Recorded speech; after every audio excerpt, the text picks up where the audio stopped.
up the top stars from Hollywood and from all over the world to entertain you on a giant screen with the few colorful motion pictures you've been hearing about and reading It's about. showtime, folks. Enjoy the show. We're delighted to have you with us. They're driving theater. You'll find something to please you to add to your evening's enjoyment. Is pleased to bring you our feature presentation.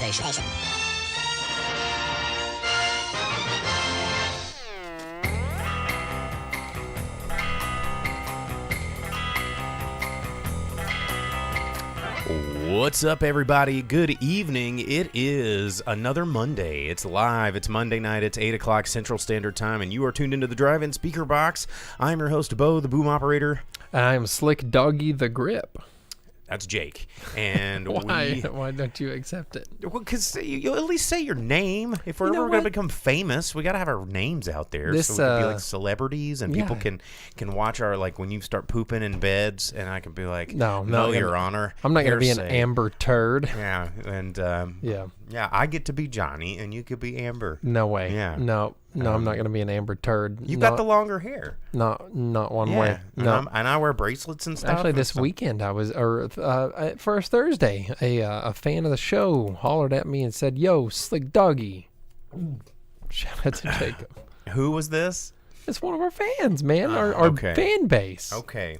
And they called you Slick Doggy. Absolutely. Okay. All right. Well, there we go. Shout outs already in the chat there. Thanks for Vince tuning in on Twitch. McLean over on YouTube.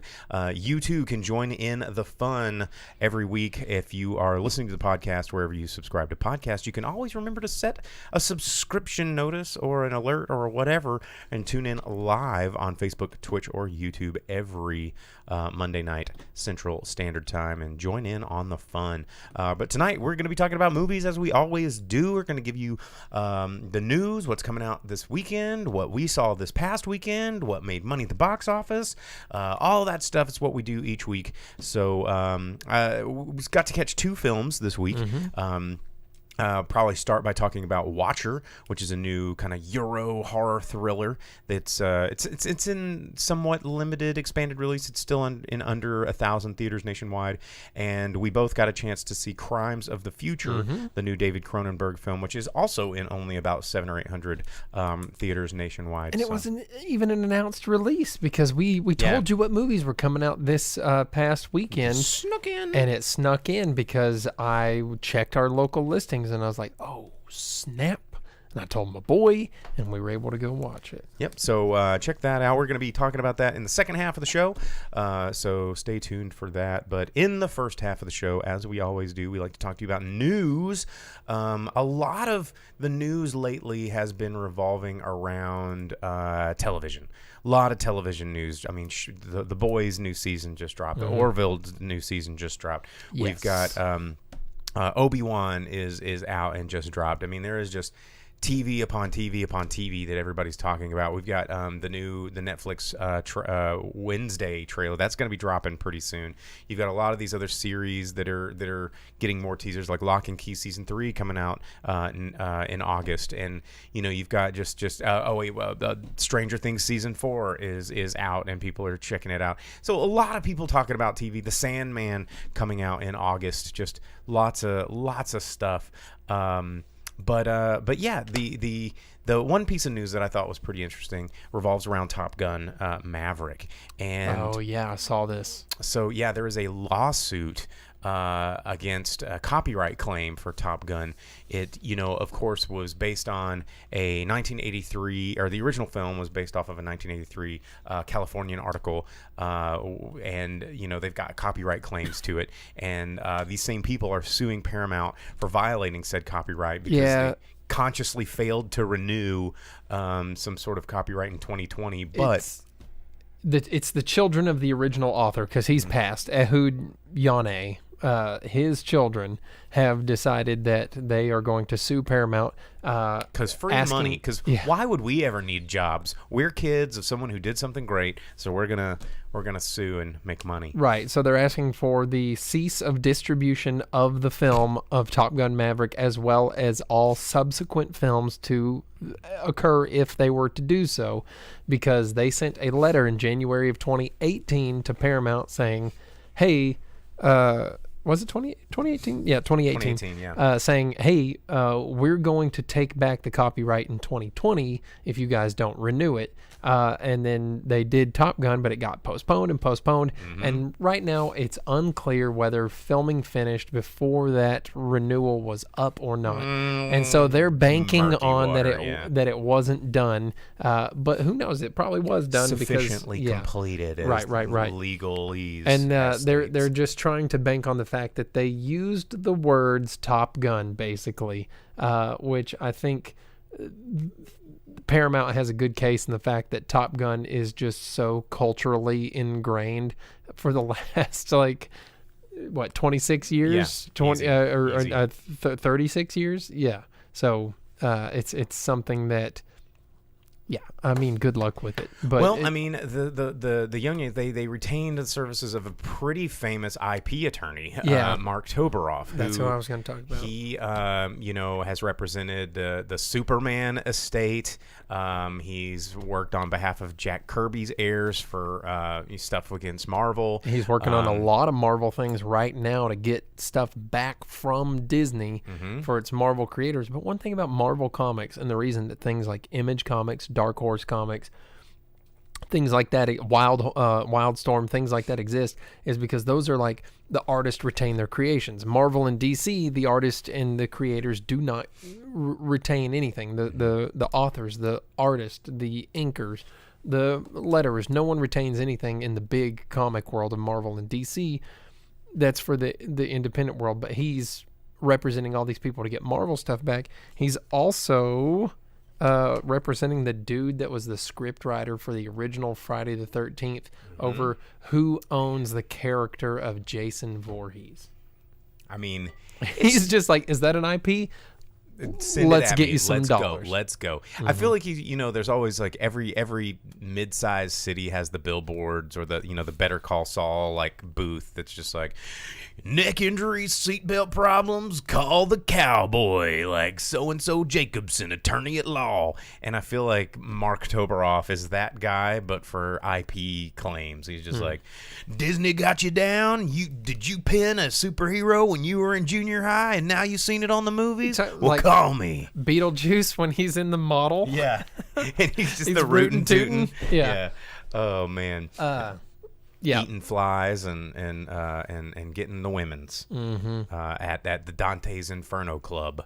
But yeah, it's Mark Toberoff. He's dealt with like the Predator settlement. And, I mean, chances are Paramount's probably going to settle. They're going to be like, okay, shut up. Here's money, because we know that's what you want. You just want to continue to maintain your ease of life. And that's the whole reason they're suing, is because they know they can get an out of court settlement for undisclosed amount of dollars to get them to just go away. Well, and, this is some kind of an interesting concept when it comes to intellectual property and copyright law. And have it reminds me of that movie. I think it was called About a Boy, and it was a movie about this guy who wrote a really famous Christmas song and basically just lived off the royalties and was just kind of a douche. And the movie's like a romantic comedy and whatever, take it or leave it. But it was interesting, like seeing the life of a guy that hasn't really done anything creative ever and just lives off royalties of this one thing. And you think about intellectual properties like this, where it's okay, I understand if, say, someone like Stan Lee. Stan Lee created all these characters, and Stan Lee was very famous, and Stan Lee, continued to be a champion for these things, and he kind of got screwed over and didn't really own his own properties. That's not fair, right? But when you get to the point where it's like children of children are being like, my grandpappy made this thing, and we haven't really done anything to manage it, improve it, create with it, or like commercialize it or package it or sell it. We just live like parasites off of the, pop culture economy, that if somebody else does something, we're going to swoop in and go, thanks for your hard work, we need a piece. And like I really don't like that. Like, I mean, there should be a point where it's like, look, if you're not doing anything with it, let somebody else have a turn, But if you're sitting there constantly creating and making something, or how like some of those copyright like Fantastic Four, it's like if Fox didn't make a Fantastic Four movie, they'd lose the copyright. I think that should apply to a lot of things. It's like lose it or use it or lose it, and let somebody else, do something with it. You see this a lot in, back when people gave a shit about physical media. I think Evil Dead 2 was one of a really, really good example in the video world, where you could readily available find Evil Dead. You could readily available find Army of Darkness on like VHS and DVD, but you could never find the good one, Evil Dead 2. And it was because I'm, just this is all coming out of the top of my head and I don't have like pre-prepared notes.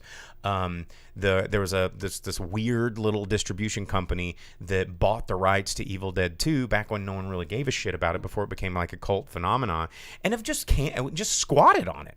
And we're just like, nah, we're not going to let anybody see that. We're just going to wait until someone offers us this obscene amount of money. And then we're going to be dicks about it all the time. We're not going to let it get released. And if we do, it's going to be the halfest ass of all releases.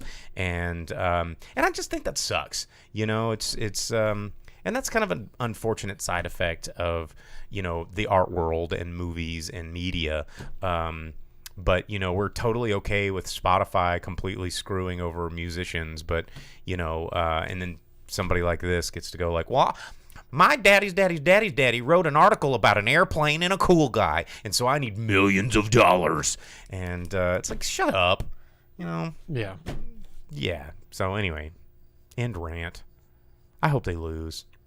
Mr. Toberoff. What a sleaze. Well, before it gets too far away from it, talking about the TV, Sam said that Slick Doggy looks like a Watcher. If you're talking about the Watchers from Highlander, I'll take it, because the Highlander TV series Watchers were cool. Yes. And then Vince had a really good foreign films comment, and I missed it. Oh, man. Yeah. Michael on Facebook says, has anyone besides me here seen the original Crimes of the Future 1970? If not, you can find it on YouTube. Yes. And that was something I was going to talk about later in the show, because the new Crimes of the Future is only related to the original in the terms of Cronenberg likes goopy organ stuff. Just reusing his own title. Yeah, just I guess he couldn't think of another name. And so, they're not linked. But honestly, the original 1970 Crimes of the Future is really worth a watch. So, but we'll talk about that later in the show when we get to those reviews. What else did you have some news? What well, that was one of the things I had in the news here, was about the whole thing there. There was the Wednesday trailer released, which is something. It's minimal. You get to see Wednesday and you see Thing, but he's like a patchwork Frankenstein thing, so don't know how to feel about that. But Tim Burton's Wednesday hitting Netflix here sometime soon. And did you see the sneak peek first look at the One Piece live action Netflix? No, yeah. I have not. Yeah, well, they did a little sneak peek on the set, showing the construction of the boat and the Going Merry. Yeah, so they did it. There's a time lapse of them building this boat set, and I mean, I don't know anything about One Piece. I know that you do. I have a lot of history with One Piece, but I mean, here's another Netflix live action example of something that probably shouldn't happen. Oh, absolutely not. Because yeah. I mean, what they try to do Full Metal Alchemist, they try to do Death Note, they try to do Cowboy Bebop, and all of them were received poorly. And so what makes them think One Piece is going to be any different? Except for, I mean, who doesn't like pirates? Yeah, but One Piece pirates aren't like... They're not... But they're on the water. I mean, they're very Jack Sparrow-y. There's like ambiguously, androgynously sexual. No, there's nothing like that at all whatsoever. What are you talking about? What's the dude that dresses up like a woman and is like, and like does the peace sign and fights? Like on One Piece. They all are like, and there's like, so there's just like a lot of weird. So in One Piece, once you get into it, you meet Mr. Two Bone Clay, who's an Okama, and he constantly yells Okama way. He's the coolest character to have ever been made ever, and he's the best character in the show of all time. And later you find out there's an entire Okama island. Okay. And he's the one that wears the ladies' clothes and the yeah, lipstick. they're all. I don't know what the proper word to use, and I don't want to say it on They're pretty. live broadcast They're pretty. if it's wrong. Just say they're pretty. Are they pretty? I don't know. I have no clue what you're talking about. I don't know if the right word is cross-dressing or transvestite or transsexual or whatever it is. That's what Okama is basically. Yeah, okay, out of the way.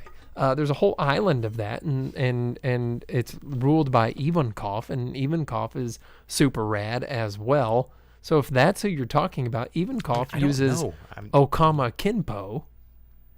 I've never seen any of it. I don't know. Well, it's very good. I highly recommend it. I mean, you're the weeb, as Vince is pointing out. Oh, of course. So I would recommend it. I've started watching it again, so I have something to I saw your brother catch the other up day. to. Yeah, and talk about with my brother. Yeah, Yeah. because my brother just restarted it. I got him into One Piece way back when. I quit at episode like 500 or 600 something. I've gone back to that point to see if I can make it up to where it is now, since it's just all over the internet and being amazing. One Piece has been going since like 98 or 99 as an anime. It's been a long thing. Long time. I've never Yeah. seen it. I should. I probably like it. You know, I just You haven't. probably would, honestly, but I'm not poo-pooing on it. I just don't know anything a about it. live action Netflix adaptation, I really don't know how it's going to work at all. No, I don't think so either. Because, I mean, how are you going to do the superpowers? How are you going to do... Stretching. Yeah, Fantastic I mean, Four stretching. the That's what the the main boats. guy's, right? He's Luffy, stretchy, right? Yeah, He's that's made his of rubber. whole thing. Well, yeah, he ate the gum fruit, yeah. Yeah, of course. The gum fruit. It's, Duh. I mean, the whole thing is that it's dumb. I mean, like, yeah, the author knows. He's like, oh, dude, it's so dumb. Here's the thing. But it's the most popular media to have ever graced the planet. Well, I mean, I guess I can't argue with that.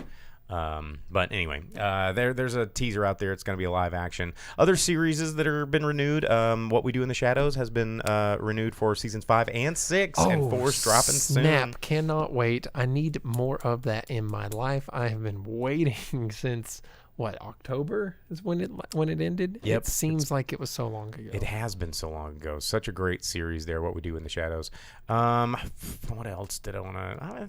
That's really about all I had. Unless you had something else, because I mean, it hit the news. There was an interview with Jose Fernandez, the man that designed Val Kilmer's bat suit, here in the wake of Top Gun Maverick, with a reappearance of Val Kilmer on screen in a big movie. He's done a couple of indie movies, but like a big movie. And he explained why nipples end up on the bat suit.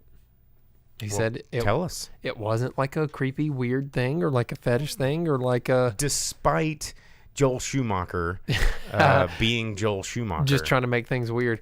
He said it was inspired by Roman armors that had the same thing, because they were trying to be as anatomically correct as possible as like a outer thing, which is seen in samurai armor and centurion armor and things like that. So he said that was the big whole nipple thing. energy, man. Free the nip on Was the trying battlefield to and stopping crime. Yeah, emulate Roman centurion armor. I don't know if you buy it or not, but that was a new in the news thing out there about that. Well, there you go. Little nipple news for you. But I think we need to tell you what's coming out this weekend. I think you know. I think we got to take a minute and talk about it. We gotta play some sort of music or I don't know, something, just to, because it's here. And everybody's going to it's going to dethrone Top Gun. Which is sad, because it's going to be way worse. Top Gun Maverick was slick. Yes. But Jurassic World, what is this one even called? Dominion, or yes, Yeah. Jurassic World Dominion is coming out this weekend, man. It's here. Colin Trevorrow bringing us dinosaurs again. 4 years after the complete and total destruction of everything that we know Jurassic Park. Somehow they have now all been, they now live and hunt alongside humans all over the world for reasons.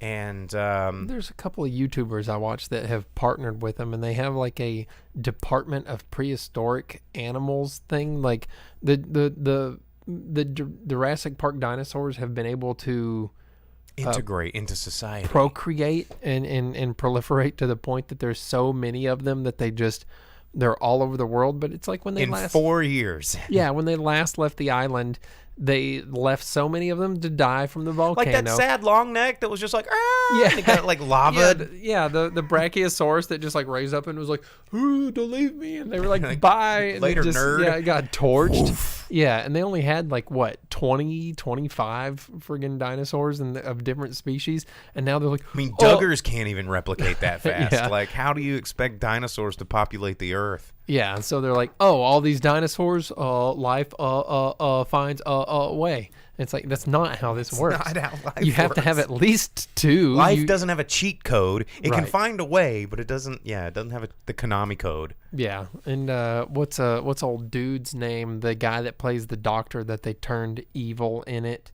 Oh yeah, God, what is his name? B.D. Wong. Yeah, B.D. Wong, who's Yeah. always the evil doctor. Well, no, he was a good doctor in the first one. But I mean, if you ever watch his And he's a good B.D. doctor in Wong's SVU. career, he's a nefarious doctor. He's always a doctor. He's a good guy in SVU, but yeah, he was a doctor. He's a psychiatrist. But in the trailer for this, he's like, "We made a mistake."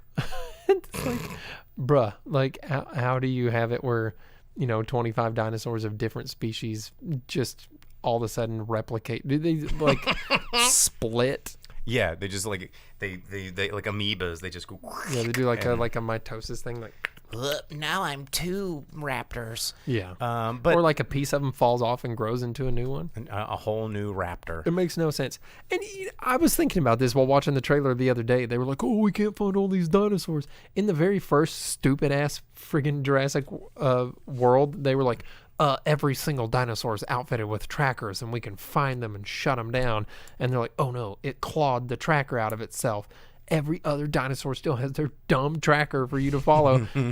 Why can't you just be like, "Well, there it is," and then trank it? You're not following your own story. And especially considering they captured so many of them in what was it, part 3, where they just this is or the part 2, third one, yeah. where they wrangled them all up. Like, I don't know, and for me, like when I watched the first Jurassic, I guess, World, it didn't feel like that world existed in the same world as Ellie Statler and Alan Grant, and now it does. And I these two worlds, these two Jurassic Parks colliding, I just don't like the way it feels. Like, I didn't want the Chris Pratt and Bryce Dallas Howard like era of Jurassic Park to infiltrate my Laura Dern and Sam Neill Jurassic Park. Those things just feel weird, like oil and water going together. They already brought Laura Dern in, though. For like a hot second, and but now you're getting the whole gang. You're getting the Jeff Goldblum. You're getting like, why don't they just bring Timmy back? What's he been doing? And like just go ahead and get them all in there. And the girl with the Jello. Yeah, get Jello girl. Where's she doing? Like, she's probably not doing anything. Call them up, get them in here, because that's all this movie feels like to me. Is just like, how do we continue to drive this ship into a billions of dollar franchise? And it's just like, it feels so void of ideas that they're throwing anything and everything they can at this one to make it survive. And the problem I have with this Jurassic World Dominion is the same problem I'm having with all of this elaborate web of MCU and Star Wars stuff that's starting to happen. Like, there are so many Star Wars shows coming out in the next year that I cannot keep them all straight. Like, there's the Andor one, and then there's like the Lost Jedi orphan something or another show, and then you got Obi-Wan, and then there's I think another season of Mandalorian. Isn't all Two Saber girl Rosario Dawson getting her own? There's a whole nother Ahsoka Kano, is that That's her name? She's getting a whole one. Like, and it's just like there's so much going on, and I'm like, I can't and don't want to consume it all, to just to have at it. But I think that the problem is all of these properties that are being held sacred to fans are sacred because there is a scarcity of them. It's like, oh, like there's this perfect diamond, and I treasure this because there's not a lot of them, and this was a gift. And when they're just everywhere in abundance, and you're just being thrown diamonds in your face and going, yeah, I heard you like this, like have more of this and more of this and more of this. You're like, shit, I don't want it anymore. Like, get it out of my face. Sam just gave me a great idea. I'm going to say it out loud, but with the pretense that Disney, you owe me dollars. I want it. This is recorded. What is today? Today is June 6th. Got to copyright Hey, it. IP it so we can today is sue. National Drive-In Movie Theater Day. I almost God, forgot. It is. It June is 6th. because in 1933 it was the first opening of the very first drive-in movie theater. So today is Happy National Drive-In Drive-In Day. Movie Theater Day. How about that? How did we almost miss that? I know. I I mean- almost missed it. But so Sam gave me an idea. Disney, you owe me dollars. I need them. Please give them to me. He said, Star Wars Pod Racing Nights. Check this out. Disney Plus has the Hulu and ESPN bundle. They need to just start showing pod racing on ESPN. Have like an actual NASCAR type broadcast, Indy type broadcast of pod racing. But how would we? But Jake, the pod racing doesn't exist. It doesn't have to. They just CG the whole thing, man. So then, how did you? Just like they did racing during COVID. They had all the So people. make it like the only sport I can think of that's fake, which is wrestling, and I don't like that. But but how? I mean, NASCAR people obviously it's No, dude, I'm stupid saying- because it's cars going around in a They circle. could do just like they but- did real racing. They do iRacing, and they could have it as pod racing, and it would be perfect. It'd have real people racing. It'd be just like they did during COVID. But what? Like, what are they piloting drones? No, dude. So during COVID, NASCAR and Indy and all those people, they did iRacing. There's a website. It's called iRacing. They drove RC cars? No, they would set up in rigs and they would do digital racing with computerized physics, but it's like hyper realistic, and it's what real drivers use to train, like flight simulators for pilots. People spend that much money Thousands. on that? Yeah, it's a good time, dude. God, Absolutely. I'm in the wrong The point business. is, you could have real pod racing, and then you could have some idiot going, now this is pod racing. I mean, I'd watch it. Yeah, And it'd be like good. a little Sebulba flying around going, "Bah, bah, bah, bah, bah, bah." Yeah, and pod racing's crash, and like, Yeah, and like one of those like chicken lizards like going across Yeah. the road. it'd be good. Yeah. Okay. Well, I'd be down. Like, I thought we were gonna get drone racing for the longest time, like in abandoned shopping malls. That's a and real stuff. sport. Yeah, but where is it? Is it like on ESPN 12 or something? I don't get these channels. I mean, it's hard to watch. They move so fast, and Well, pod racing. How are you gonna watch that? Those things move faster than drones. I mean, when it's digital, you can set the cameras wherever you want them. I guess they don't exist. Yeah. Okay. All right. Yeah. All right. God. I mean, it sounds like a good idea, but the fact that it sounds like a good idea is also weird and makes me think that the world we live in is some alternate universe that shouldn't exist. They did talk about firing up that Hadron Collider again, or they Let's did fire get- it up. I did don't they? know. Are we in a different timeline? Hey, is it Bernstein Bears or Berenstain Bears? Yeah. Which one Let are we me in? know. Let me know which universe I've jumped to here. Oh, geez. One of us is going to be Scott Bakula, and we're trying to save the world. No. Like, It always makes me think of the meme where he looks in the mirror. yes, this some classic Quantum Leap. But anyway, Jurassic World Dominion coming out in theaters this weekend. We'll probably have to watch it. Of course. I'm pretty sure one of our viewers, Logan, already bought my ticket on AMC A-list, like Entourage, but I'm not even going to be here in town. And he just went ahead and got it. He's just like, nope, you're going. I'm like, well, I mean, you'll have an empty seat next to you, Well, I because guess. he loves Jurassic Park. Yes, he does. I have my Jurassic Park map is back here somewhere, and then we got the T-Rex. He's back there on the map, the park map. I don't know. Yeah, hidden. We'll bring it back next It week. used to be right there. It was, but I mean, it reflected light weird on the set. And, but anyway, let's see. That's what's coming out. So That's the only thing coming out. that's it. It's going to be a Top Gun, Jurassic Park kind of weekend. So there you go. How do you compete with it? You don't. You go fall in line with the rest of the lemmings. But let's go ahead and get some reviews going. It is the middle of the show. We need to start reviewing some films. I'm going to start with The Watcher because I'm the only one that saw this one. This film, again, like I said, is in less than 800 theaters nationwide right now. It's from director Chloe Okuno. It stars. It doesn't have a whole lot of big names attached. You got Micah Monroe, who delivers a really great performance as the character Julia, her fiance or husband, I'm pretty sure husband, played by Carl Glusman, and the sort of antagonist of the film, Bern Gorman, playing the Watcher. And Bern Gorman, if you know who I'm talking about, he is just a creepy looking man.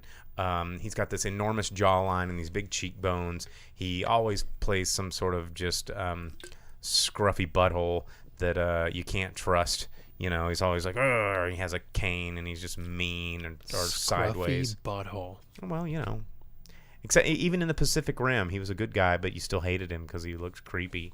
But anyway, Bern Gorman, he plays this guy. The movie is kind of a, you could call it a Euro thriller, a suspense thriller. It takes place in Bucharest, and it is about this this newlywed couple moved to Bucharest because the Francis, the man, he I guess is from Romania, and they go there to move. They were back there for work, and his wife Julia follows, but she is isolated. And I think that this movie, initially my one sentence review is I actually really enjoyed this movie. It doesn't do anything new or unique or exciting or groundbreaking, but I thought it was a very competent suspense thriller.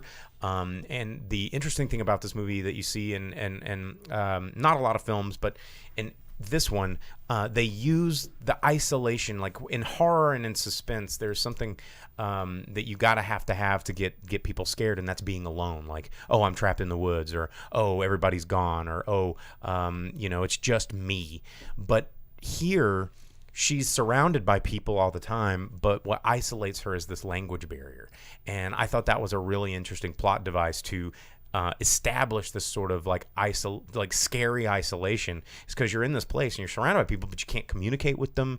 You see people, but you don't know how to, call for help or talk to people, and you just become very alone. And she notices this person across the building that is just staring at her all the time. And unlike most final girls in this sort of formula of horror and suspense, and just like being running and going, oh, I need help and no one's listening to me, she like straight up goes and knocks on the dude's door. She's like, what's your freaking problem?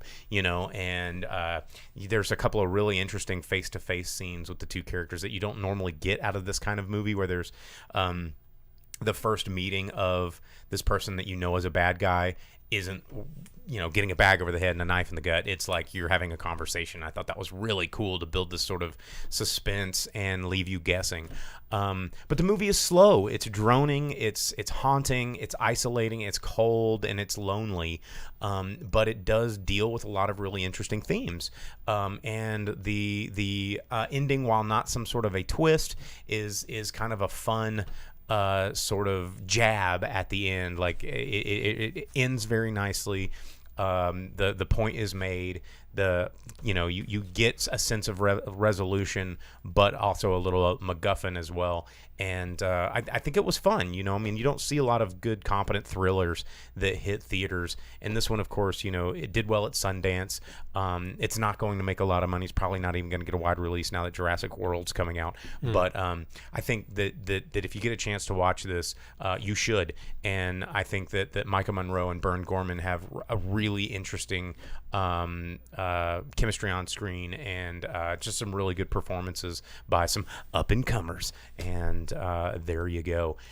as Melody Mayhem on YouTube said. But that second meeting, though, yeah, the second meeting is more deadlier than the first. But I thought it was fun. It's a psychological thriller, deals with a lot of things that are happening in films right now, where it's the female voice being snuffed out and not respected. There's a slight feminist angle to this that is tasteful in a sense that doesn't make it feel heavy-handed, but draws you into this sort of problem that that women face especially in urban areas. It's like, what if someone's following you? If like someone was following us home, like, we'd be like, hey, buddy, back off. But we don't, as men, you don't normally think about that. But what is this woman to do? And in a place where she can't really talk to anybody about it. And I think it did it well. I thought it was good. And if you don't see it in the theater, I think it's definitely something to check out on streaming. I don't see anything wrong with this movie. I think it was a competent thriller. How about that? Sam asks, where is it on the pants-worthy scale? Blue jeans or pajama pants? Man, this one's hard because it really depends on what you're wanting out of it. If you want to get out of the house and go see a movie because the theater's a great place to be and escape your home and escape your kids and your cell phone and a spouse that maybe you've been in the house with too long and or a job or a whatever, then yeah, go see it in the theater. But I wouldn't be like, you can't miss this movie. You could definitely wear your jammies to the theater. Like yeah, there you go, wear your jammies to the theater. Don't put on your Sunday best. How about it? Hey, before we hop into our next movie, can we talk about the Orville? Since we're big Orville fans, and that's something that we talk about on this show, and it would be a shame for us to not talk about the Orville when it was just released last Thursday. The Orville, if you've been watching this show for a while, you'll know that the Orville is some of our favorite sci-fi TV to have hit small screens in the past several years. Like, it's the best Star Trek since Enterprise. I mean, the Orville. None of the new Star Treks can be as Star Trek as the Orville. And testament to Seth MacFarlane, he was somebody that I really did not enjoy until the first season of the Orville, and I was like, whoa. Okay, this guy's got some writing chops and honestly some acting chops, and I got a whole new respect for Seth MacFarlane after the Orville, and like through the production of season 1, 2, and now into 3, just like where he draws the line and his issues with Fox, and now the things that he's able to do with being on Hulu and the kind of broad strokes they're giving him for this one. I'm very excited about this next season. Oh man, season 3, it's not even called season 3. It's just the Orville New Horizons. It opens up with a little over an hour-long episode. Mm-hmm. You get everything that you would want out of anything Star Trek.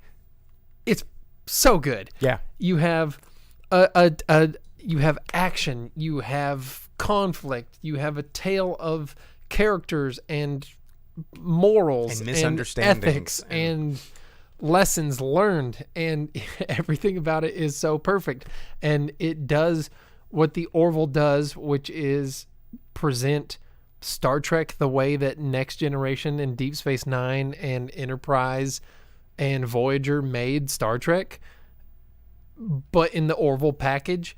And the first episode lacks the humor that Orville normally comes with, but so have episodes in the past. And it continues what the Orville has done, which is continue Star Trek. Yes. Where things like the newer Treks have not been able to do. And as a Star Trek fan, I'm fully engrossed and involved, and I appreciated everything they were doing, and I fully bought in.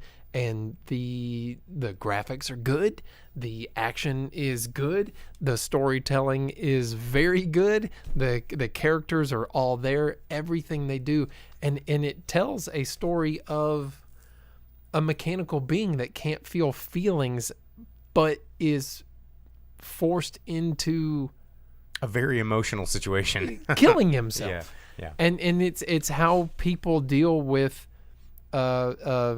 loss and friendship and grief and someone's suicide, but also how that hatred others and disdain and dislike, and how you can be on either side of it. And there's people that straddle that fence of, well, this is someone I really like, but I don't like them right now, but now that they're gone, how do I feel?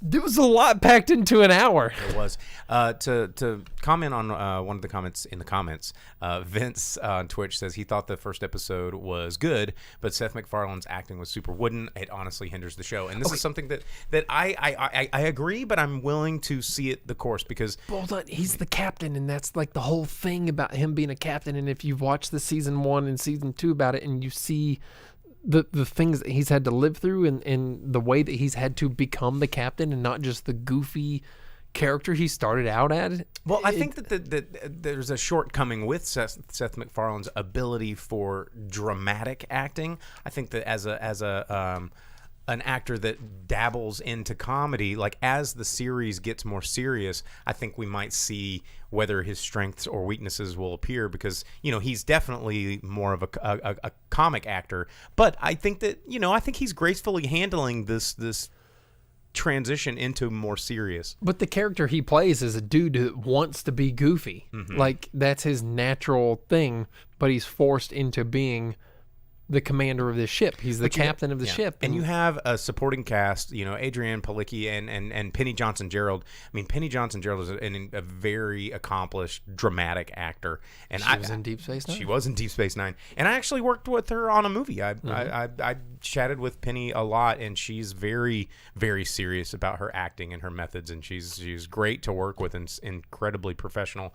But you've got super serious actors like that, but then you've got comedians like Scott Grimes and other guys that are coming in and just kind of keeping it always balanced, and also kind of sad hearing Norm Macdonald at the beginning of the episode they have the whole Norm thing, and his voice is there. Yes, yeah, they recorded a lot of his voice already, so but season 1's out, or the first episode of season 1 is out. I'm looking forward to season 2 or episode 2 this week, and the Orville.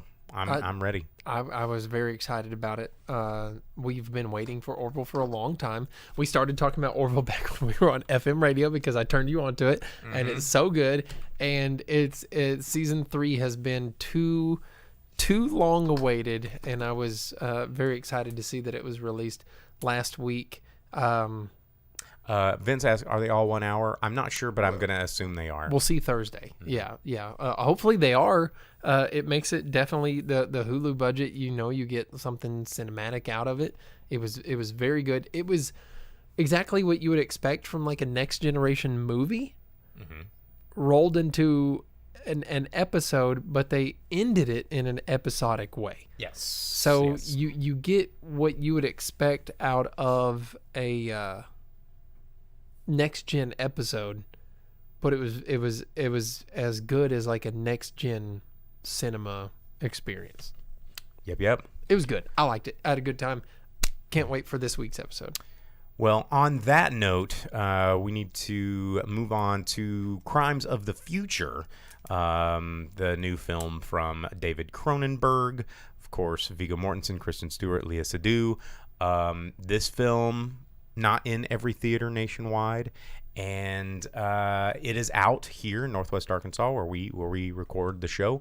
And we both got a chance to see it. I did not expect you to go see this movie. I'm the one that told you about it. I mean, you tell me about a lot of things that you're not going to go see in the theater. Well, that's true, I guess. But I was very excited to find it because it was a secret release. Yes. Well, because if you remember last week when we were like, movies coming out, and it was The Watcher and some movie that no one's ever heard of, and this one came out. It was a secret release, June release. Yeah. And I saw it, and I was like, well, I got to go. Got to see it, and I got to let you know about it so that we can watch it and talk about it. So while we still have time, let's jump in. David Cronenberg, of course, this movie named after the same movie he made in 1970. This has nothing to do with the 1970 Crimes of the Future, but it has very much to do with David Cronenberg. Everybody, and then this is something that I want to talk about, because when I left this theater, I there was a lot of things personally that I was trying to dissect from this movie, because I felt like, David Cronenberg for a while was kind of like a cult movie hero. You know, a lot of his movies were not. He wasn't just like a Spielberg, but he was heralded Spielberg-esque to people that were big cult movie fans. I mean, you've got Dead Ringers, you've got The Fly, you've got Crash, you've got, you know, all of these, Videodrome, you know, Naked Lunch, like just these incredible movies that are not necessarily accessible blockbuster style movies. But then Rick and Morty came along. And Rick and Morty came along with this episode about the Cronenbergs, and everything was like Cronenberging Cronenberg. And it made the term Cronenberg sort of a pop culture reference where everybody knew what Cronenberg was in Cronenbergy style, which is like, oh, there's a slit in your stomach that you stick a videotape in, and there's a nutsack under your chin, and there's a little bit more than a slit. Yeah, you know, it's just like everybody was like, oh yeah, Cronenberg, yeah, and then people that have never seen any Cronenbergs were like, oh yeah, of course Cronenberg, Rick and Morty, woo! And watching this movie, like just with the thematics of this film, this film is about, we'll give you the quick lineup or the plot is in a not so distant future, I guess, or a distant future. There is obviously it's post-apocalyptic. Something happened. There's we're evolving as a species, and we've somehow lost the ability to feel pain, except for when you're eating, I guess. Well, so there's no pain, there's no infection, so people kind of seek out that release, a very BDSM type thing. Well, I mean, and this is where Crash comes into play. If you're not familiar with the film Crash, it's about these people that get into car crashes, and it's all about like, you know, autoeroticism and near death and sexuality, and you know, this movie again is all very penetrative and, you know, about surgery and cutting and sex and experiencing feeling in a different way that's not just the traditional organ sex. Yeah, but also people trying to remove things from themselves that make them to fit in with society, but also that's what's making them progress. There's a lot of layers here. There's a lot of layers. It's like the stunting evolution to fit in, even if those things could be good for you. But to me, visually, I felt like there was a lot of messages here, because Cronenberg does love playing with that sort of, you know, otherness. But you know, and then just exploring the flesh. But where I think that this movie kind of got jumbled up is, you know, it was very much trying to go over the top Cronenberg with some things, you know, and just like, oh, we got to have the existenzy, bony, slimy things, you know, from that film, because people know that. We got to have the Videodrome, like, gut thing, because everybody remembers that. And we got to have, you know, people getting all horny about gross shit, because that was Crash, and everybody really liked Crash. And we got to have, you know, and it was just like he was kind of picking and choosing, but putting it also on display. And I kind of just I wonder if Cronenberg was also very self-aware of what he was doing and putting his kind of life's work on display as kind of an art piece. Like he saw Tinnerman? Yes! The whole thing is display. Exactly. The whole thing is being out there and open and aware and sharing who you are, but trying to fit in at the same time. It's a very deep movie, man. Very artsy. It was a lot. Deep. But then there were some parts that really pissed me off, like the food chair. And that was just Cronenberg for Cronenberg's sake. And, you know, they're and very Giger, too. Oh, yes. Like the Sark and the food chair.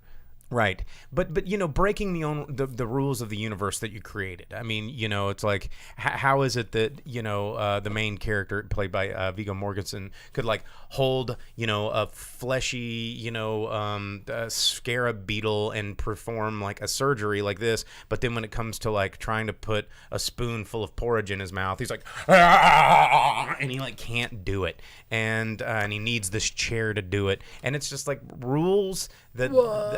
So the whole thing wasn't that he couldn't put it in his mouth. The whole thing was that he couldn't digest it. Swallow. I get it. He couldn't digest it. But everybody that was trying to eat was just like, the airplane couldn't come in for a landing, Yeah.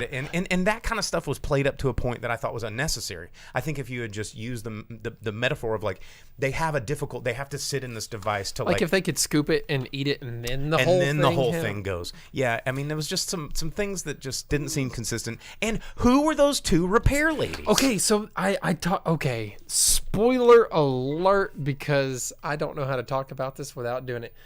My fiance and I talked about this after the movie because she was like, "What's their whole deal?" Because they reminded me of the character that investment protection. They reminded me of the character played by Robert De Niro in Brazil.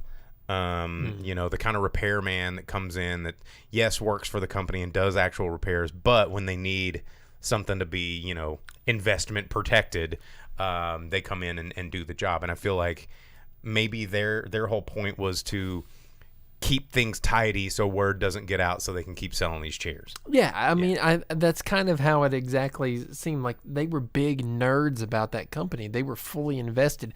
Their life was that mechanical bed, chair, table, whatever company. Thorax. Yeah, their whole life was the Giger furniture, and they had to make sure it worked because it wasn't just that's where they got their paycheck. That's what their life was. That's what made them horny. That's what made them want to wake up in the morning and do something. Mm-hmm.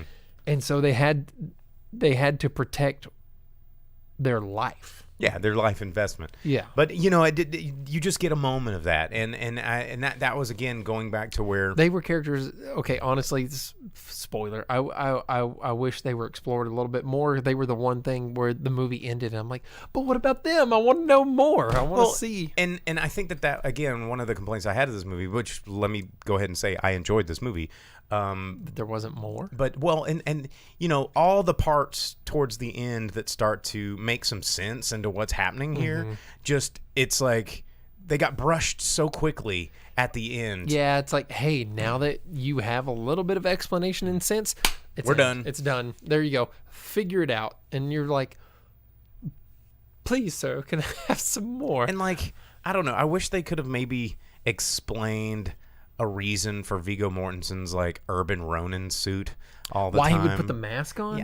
Never explained. Yeah, because he would like cough and stuff, and he put the mask on when he was coughing. He just looked but like then he would take it off, and he's like, "Oh, it's no big deal." Yeah, some neo-futuristic samurai guy, and I mean there was I understand aesthetic.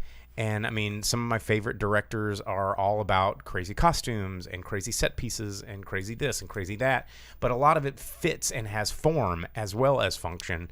And there were some parts in this movie that just the form didn't fit the function. And like some of the carapace, like the very Geiger-esque nature of some of these things was just ripped right out of Existence. You could have still done a lot of body horror and grossities, but why did this tech company all of a sudden decide to make everything look like an H.R. Geiger ding dong? And it's just like, okay, well, because they clearly in this version of the future have boats and TVs and couches and blenders, but there's no computers. There were CRT televisions. So they used tube TVs, but they recorded everything in hand-drawn art. Which is very H.R. Geiger if you go back to the original Alien. Yeah. There are a lot of CRT televisions and then, weird non-functional or Blade Runner. The computer's like, in a time where there were actually computers that had, floppy disks. They were like, nope, we're not going to use that. We're going to do this. There's a lot of things that make you think. And I think the active word of the movie and the whole point of it is provocative. And provocation, and the whole thing is to be provocative in every sense, in its but where intellectual and sexual, and where I want to draw the line sometimes is being provocative for provocative's sake without having a message for your provocatoriness. There was a message. You just had to kind of read between the lines at the end about the whole how it ended thing. Well, I mean, I liked the ending. I thought the ending worked fine. Eating. and it's about evolution of the species, and it's about a lot of weird stuff. And this movie is definitely not for anybody or everybody. But So when we walked in, one of our good friends, manager at the theater, who is one of the people Larry? that helped with Arcadia Retrocade. Yeah, Larry. Yeah. He told me and my fiance, he was like, "Hey, man, a lot of people have walked out of this movie," and both of us got very excited. Oh, Like, yeah, same. perfect. I'm like, this is my kind of movie. That means that's why we are here to see this movie. And I wouldn't have, I've been to a lot of movies where a lot of people have walked out of. And I think that this movie's not that challenging.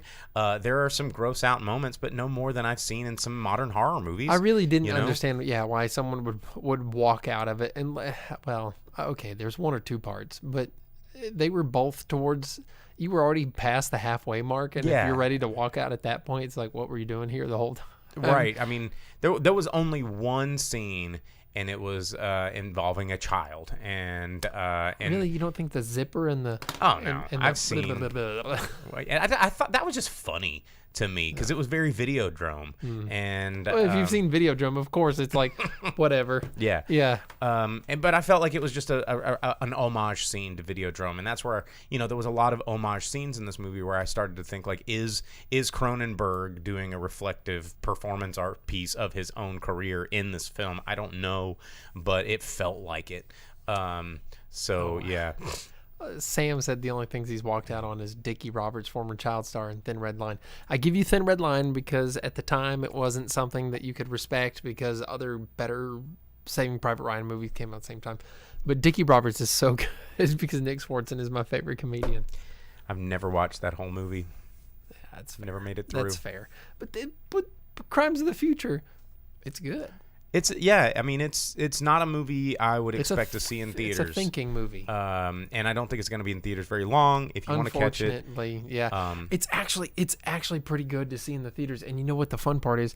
I watched it in the same theater that we saw Blade Runner 2049 in, where it was like, why are more people not watching this in the theater? And because to get the music and the sound. Oh, the Howard Shore score to this movie was actually really, really good. Yeah, to get the effect of being there and being a part of the performance art that drives the movie, I feel like you kind of have to be in the theater a little bit. A little bit. It's definitely something you can watch at home. I'm not telling you that you can't. It's not like the Fury, like the tank movie that like you have to watch in the theater, or Top Gun Maverick, where it's like you got to be in the theater when you see it at least the first time, or like when you see Jaws or Dune in the theater, you're like, this is how it's supposed to be. But being in the theater definitely helps. Being able to be brought in and be a part immersed in the goop, the audience of the performance art in the new flesh. It was very much new flesh. Definitely interesting movie to have in a theater. If you want more movies to come out that aren't just Jurassic Worlds and Thor Ragnarok clones, then check this one out. I mean, support the indie movie. And this, even though is David Cronenberg directed and everybody knows what that is, this is definitely an indie film by definition. Just because it's somebody you've heard of does not mean it's not indie. Indie means basically not Marvel and Disney and, Warner Brothers and Paramount.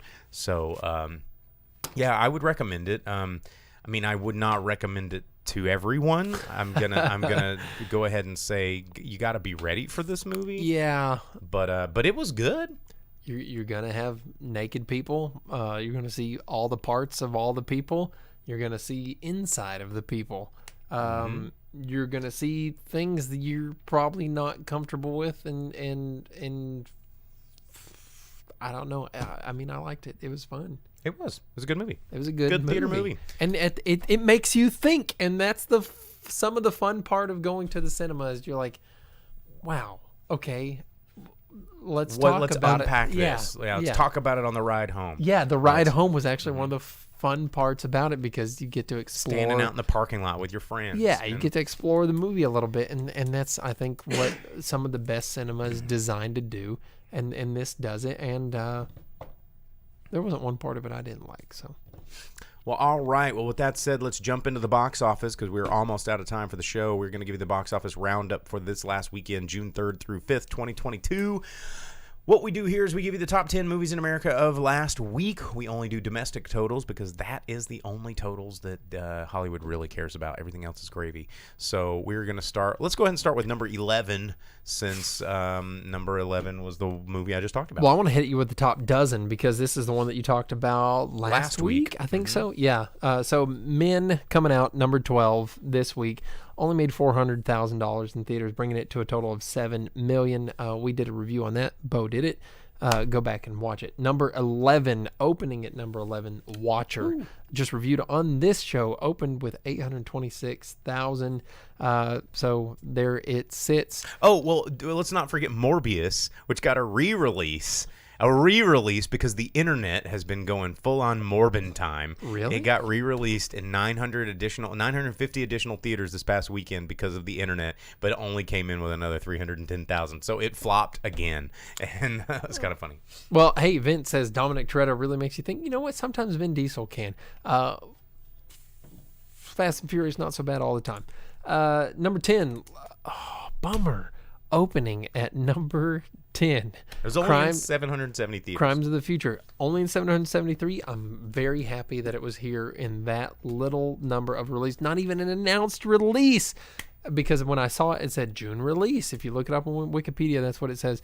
Brought in $1.1 million for its opening total. Crimes of the Future. We both recommend it. Definitely go see it. Try and give it a little bit of money. Let's make it the next Everything Everywhere all at once.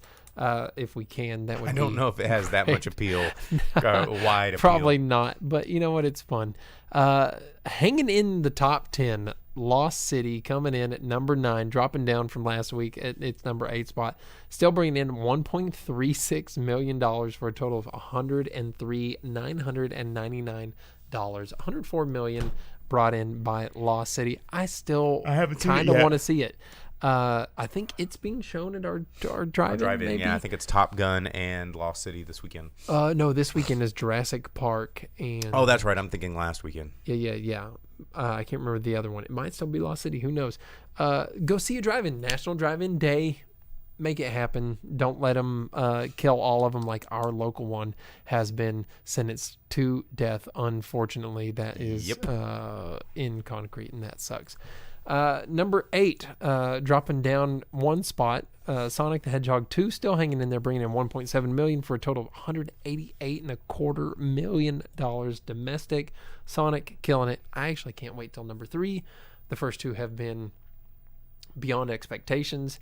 See if they can do it again. I've been very happy with them. The first one is fantastic. The second one kind of maintains. Not as good, but still very good. I liked them. Suggest it. Go watch it. Number 7, Vikram, opening at number 7. Look at that. $1.77 million. Only 465 theaters too. I mean, its theater average beat Doctor Strange. Killing it. Yeah, which absolutely killing it. Yeah. That'll be one to try and watch if that's available. Maybe I'll watch that. I don't know if I really want to watch Jurassic World 3. Number 6, maintaining number 6, Everything Everywhere All at Once. Only dropping 18%. Like in its 11th week, getting an extra 250 theaters. Mm-hmm. Like this movie you can't stop this movie. No, and that's fantastic. That's amazing. Killing it. $2 million. Brought in this week for a total domestic of $60.5 million in 11 weeks. Still going strong. I want to watch it sometime. I need to sometime. It's just one of those that so many other things come out and there's so little time, but I will watch it eventually. I love Michelle Yeoh. She kills it and everything. Number 5, Downton Abbey, which I meant to watch, but if Crimes of the Future hadn't come out, I was going to watch it for you guys. Excuses. No, well, hey, my fiance loves Downton Abbey, but Crimes of the Future came out, and that's a little bit more interesting, a little bit harder to find. Downton Abbey will be available on HBO at some time. It's definitely not a theater have-to-see-at movie, but Maggie Smith, always great. Dropped from number 4, still brought in $3.2 million for a total of $36 million domestic. Interested to see where that is international because Downton Abbey is a phenomena type thing. There it is, 43.5 million international, bringing a total of nearly 80 million total. So not so bad. Not so bad for Downton Abbey. Number 4, growing up one, still going up in popularity, The Bad Guys, bringing in 3.3 million this week for a total of $87.25 million domestic, maintaining its success, doing it. Yeah, animated movies out there giving families something to watch. I mean, when Crimes of the Future and titties and ding dongs and ears all over people is too much for people. Yeah, a dead 10-year-old penis. Like 8. He was 8. Okay. Yeah. Oh, that's my bad. He was even younger. Yeah, even younger. Yeah. Don't church it up, son. Maintaining number 3, Bob's Burgers, bringing in 4.6 million for a total of 22.25. Probably not doing as much as they would have hoped with the popularity of that show on the internet, but it is hanging in there, doing something. It gives you a animated option if you don't want to have to deal with the bad guys. Yep. Number 2, maintaining number 2, Doctor Strange, Mom, bringing in 9 million for a total of $388.6 million. That's a bunch of money, y'all. That's a lot of money for Marvel, for a character that historically comic books have not been near as successful. Mm-hmm. But I guess less is more, and they're making that work, and people just... I mean, same with Guardians of the Galaxy. Who would have thought? You Well, know? Guardians of the Galaxy 3, that was one thing of the news I missed. Maria Bakalova has been cast in it. That's big news from Borat. So there's still more going on with Guardians of the Galaxy 3. We'll see more of that once Thor Love and Thunder comes out, I'm sure. Number 1, maintaining number 1, Top Gun Maverick, killing it, brought in $90 million. Every movie that we've talked about so far put together can't even come close to amounting what Top Gun brought in this Another week. huge weekend. Which brings its total to just shy of $300 million at 295. It's international, bringing in 261.6 and a worldwide gross of $5.5 Which is pretty million. Pretty wild, because this is a very America-centric movie, and generally movies that are about like American military don't do well overseas, but this one's doing pretty well overseas. Yeah, but you're talking Tom Cruise, you're talking Tom Cruise. unknown enemies, you're talking real G-forces on people. It's a good-ass movie, man. You're talking nostalgia, bro. It is. And as Vince said on Twitch, the lowest drop ever from 100 million plus opening. I mean, Killing that's nice. you know. And it got another 16 theaters added. They're like, oh, we got to squeeze more in. yeah, where else can we put Top Gun? Yep. Yeah.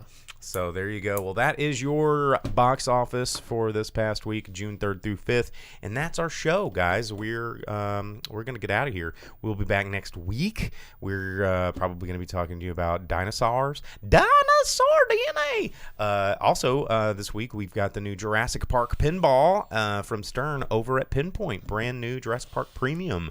If you want to check that one out over the week and get your Jurassic Park fix while you're building up to this weekend, if you're excited about it, you can come check that out. And you can always like and subscribe over on our Facebook, our Twitch, or our YouTube, so you can participate each week right here in the chat with everybody else that we've been talking to. Or you can just download the podcast and listen to us anytime wherever you get your podcast. So don't forget to tell your friends. Don't forget to tell your loved ones. Your grandma would love us, I promise. That's true. And Talking about Cronenberg ding dongs. Yeah, of course. That's what we do. But on that note, I'm Boom Operator. I'm the Grip. And we'll see you guys next week.